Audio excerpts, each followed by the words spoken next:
Hello everyone, this is Samarjeet Yadav and welcome to finance with Samar. So आज हम ऐसे stock के बारे में बात करने जा रहे हैं जो पिछले 16 सालों से लगातार कंसोलिडेशन जोन में है और अब हमें टर्न अराउंड के सिग्नल्स मिलना स्टार्ट हो गए हैं। तो स्टॉक का नाम है, जैसे कि आप देख सकते हैं स्क्रीन पर, इंजीनियर्स इंडिया लिमिटेड। तो चलिए हम इसका टेक्निकल एनालिसिस करेंगे और फंडामेंटल एनालिसिस करेंगे और जानेंगे कि अभी फ़िलहाल स्टॉक में क्या चल रहा है। So as you can see, this is the chart of Engineers India Limited on a monthly time frame. अगर आप टेक्निकली इस चार्ट को एनालाइज करोगे तो आपको दिखेगा कि यहाँ पे हमें ऑल टाइम हाई देखने को मिला था, उसके बाद हमें इसमें फॉल देखने को मिला। ये फॉल 75% से ज़्यादा का फॉल था और उसके बाद लगातार इसी रेंज में स्टॉक कंसोलिडेट कर रहा है। फिर उसके बाद हमें 2022 के बाद हमें एक मूव देखने को मिला और अपने ऑल टाइम हाई से फिर स्टॉक ने रिजेक्शन लिया और यहाँ पे हमें एक फ्लैग का फॉर्मेशन देखने को मिलता है। अगर आप देखेंगे 2023 से यहाँ पे वॉल्यूम्स आना स्टार्ट हो गए।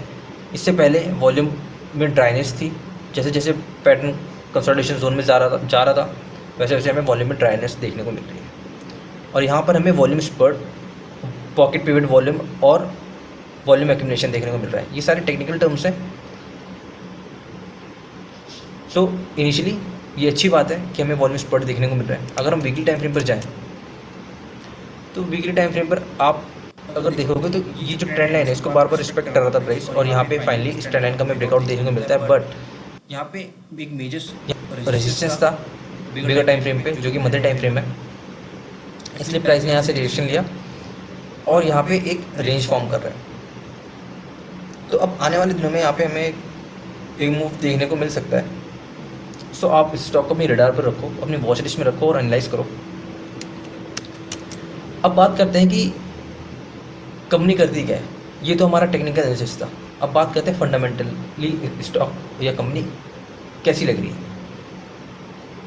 सो अगर हम बात करें इंजीनियर्स इंडिया लिमिटेड की, तो इंजीनियर्स इंडिया लिमिटेड क्लाइंट्स की हेल्प करती है जो उनके इंडस्ट्रियल आइडियाज़ होते हैं उनको रियल प्रोजेक्ट में कन्वर्ट करने के लिए। कैसे? जैसे कि जो ऑयल, गैस, फर्टिलाइज़र्स या पेट्रोकेमिकल्स कंपनीज होती हैं, उनके प्रोजेक्ट को एग्जीक्यूट करने में EIL हेल्प करती है। ठीक है, तो EIL के मेन दो सेगमेंट्स हैं, कंसल्टेंसी एंड टर्न की।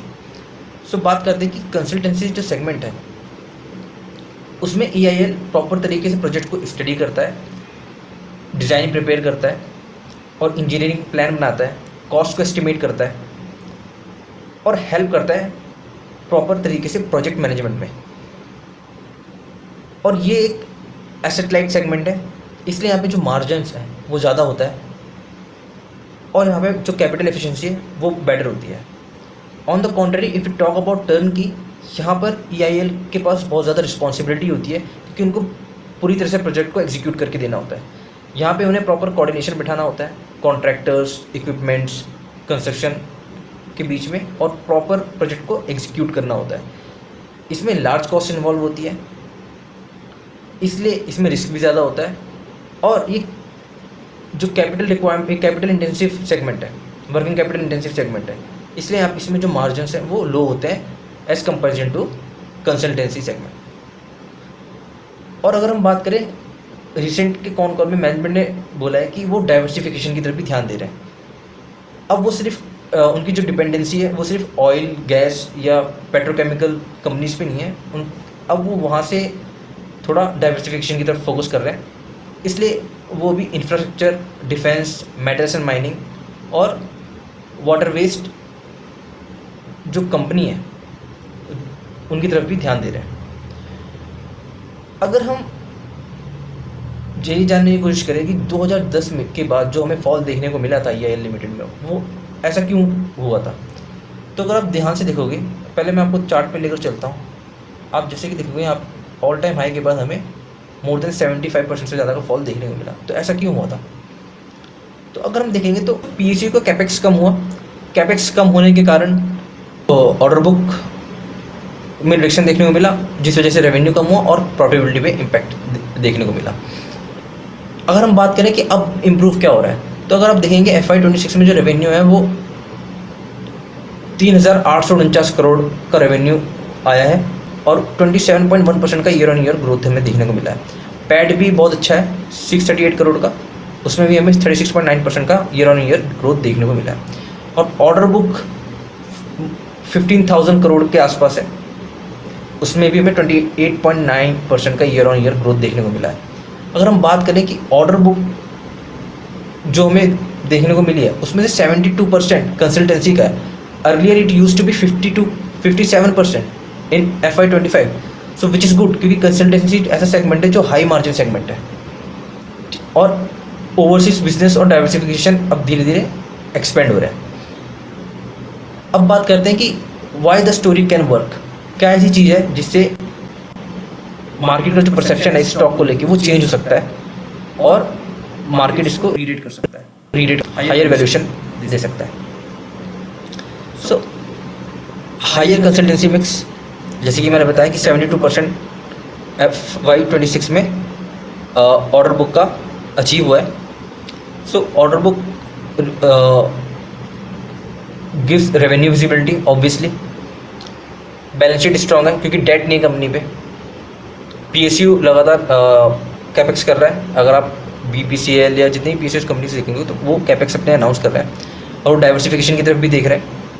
तो और इसके अलावा अगर हम बात करें कि यहाँ से चीज़ें कैसे और गलत हो सकती हैं, कैसे व्हाट कैन गो रॉन्ग यहाँ से, ठीक है।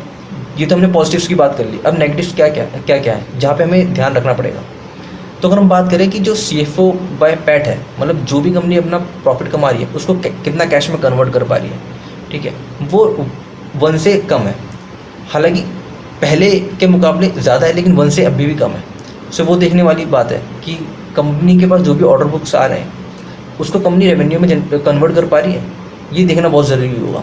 और जो टर्न की प्रोजेक्ट है, अगर हम Q4 के रिजल्ट्स देखेंगे तो टर्न की प्रोजेक्ट में हमें सडनली हाई जंप देखने को मिला था जो कि था 17% का। Earlier it use to be 7%। और ये देखने वाली बात होगी कि ये सस्टेनेबल होता है कि नहीं। अगर हम दूसरी बात करें कि अब जो कंसंट्रेशन रिस्क था वो हालांकि अभी पूरी तरह से कम नहीं हुआ है क्योंकि कंपनी मैनेजमेंट डाइवर्सिफिकेशन की तरफ देख तो रहा है, बट वो कैसे उस चीज़ को एग्जीक्यूट करता है वो हमें देखना पड़ेगा। अब बात करें कि जो उनके ओवरसीज़ बिजनेस थे वहाँ से इनको ऑर्डर्स मिले और जितने भी ऑर्डर बुक आई हैं वो मिडिल ईस्ट कंट्रीज से आई हैं। अब वहाँ पर एक जो मेन रिस्क है वो है जियोपॉलिटिकल सिनेरियो। सो वो हमें लगातार मॉनिटर करना पड़ेगा जिस तरह से जियोपॉलिटिकल सिनेरियो वहाँ पे चल रहा है, तो उसका भी एक इम्पैक्ट हमें नेगेटिव इम्पैक्ट देखने को मिल सकता है।